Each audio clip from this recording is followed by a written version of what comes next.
What was the most interesting place you did the deed? I recently just finished a game of tennis at the park. When I was done, my opponent came over and complimented my skills. He also told me that I look super hot in my outfit. Honestly, after a long game of tennis, I was in need of a fat shaft. Before we got down to business, we went to get ice cream at one of those trucks. I can a SpongeBob cone. I ate the cone.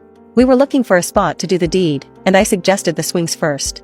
We went on the swings, and it got to the moment where we let the momentum of swings work it. It wasn't like anything else I have ever felt. When we finished, we agreed to come back and try other spots. Next week, we went back to the park, and we decided to try it on the slide. I was like upside, then eventually, I passed out because all the pressure was rushing to my head. I threw up when I woke up, so I wouldn't recommend it. The next spot was on the monkey bars.